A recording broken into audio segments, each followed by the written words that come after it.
Empaths have a strong affinity for nature and animals. It is true that empaths will feel a stronger connection to such things, but it is incorrect to claim that only empaths can do so. There are those who appreciate nature and animals for their own sake. An empath, on the other hand, will discover that they can connect to the energies of such things. When an empath connects with a non-human being, whether it is an animal, insect, arachnid, plant, mineral, or even vegetable, they can pick up on the energies that it emits. Because everything is alive, with life energy and is made up of the same stuff, the empath can resonate on those energetic levels. There are distinct benefits and drawbacks to being able to this. When you connect to the source of plants, they can thrive and provide energy and healing, as well as knowledge and wisdom. Rocks, crystals, and stones all have different vibrational qualities that can help or hinder you depending on your goal. You will know which one is good for you if you treat them with love and respect. Animals will be influenced by who they are and what they sense from you. There are no such animal as dumb. They may not always have the same level of awareness as other creatures, but they all have their own special connection and purpose. The other week, I had an interesting experience. During the night, I began to hear knocking noises coming from the roof. The last time I heard something like that, it turned out to be rats living in the roof. Other noise can make it sound like they are about to break through the ceiling. I considered what I should do and decide to send a message asking them to leave because I didn't want to hurt them.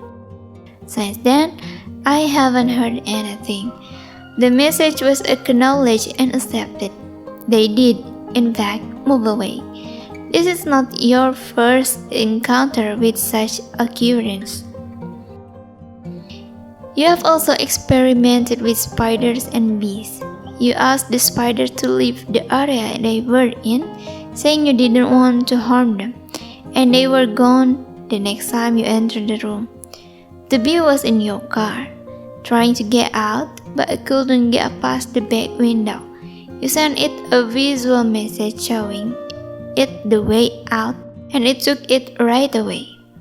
When you are in tune with nature, there is little to fear, and the more connected you are, the greater your communication and oneness becomes. In general, I have had a difficult time connecting with nature. Whether I'm an empath or not, I can't always feel or sense it. There are various levels of attunement.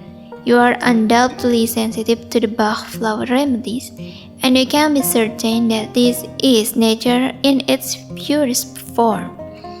The empath is particularly drawn to land, which includes houses, rooms, or any large space such as suburb, city, or country. Attuned people can literally feel the energies shift as they move from place to place. They don't even have to be in vicinity. All they have to do is shift their focus to the location to get a sense of the energy there. This has numerous applications. For example, if you are house hunting, you can determine if a location is suitable for you. If you walk in and feel uneasy, or if your skin begins to prickle and crawl, get out as soon as possible. There is something wrong with the energy and staying will not benefit you. If you are a powerful enough sender, you can cleanse the area of that energy. But unless you are called to do so, it's best to leave well enough alone. It's also useful when there is a lot of tension in the room. It is frequently possible to shift or transmute it using your own positive energies. As previously stated, you can sense whether an area's energy is positive or negative. You can also detect high-level energy in areas where the source is renewing. Finding a place where the energy feels good to the empath serves them well. It also protects them from negative influences. I know you say you can change the energy if it's bad, especially since a knife can cut the air. But how exactly do you go about doing that? I know I can do it, but I couldn't explain how to someone else. The key is to be the source of energy, then to spread that energy. There are some things to think about here. Do not try to exert energy on another person or situation. It doesn't work, and all you're doing is imposing your will on someone else or on a situation about which you may know nothing.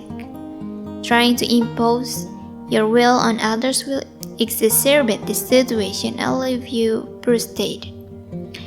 Always approach the situation objectively. In other words, instead of judging whether something is good or bad, simply observe and feel. If you feel it is in everyone's best interest to transmute the energies, do so by being love and peace and projecting it. This is something you can and should do quietly. Maintain your cool. Maintain your cool. Know that everything is in order and that you may have been summoned specifically for this purpose. It is important to note that in order to use this technique, you must be able to be what you are attempting to manifest.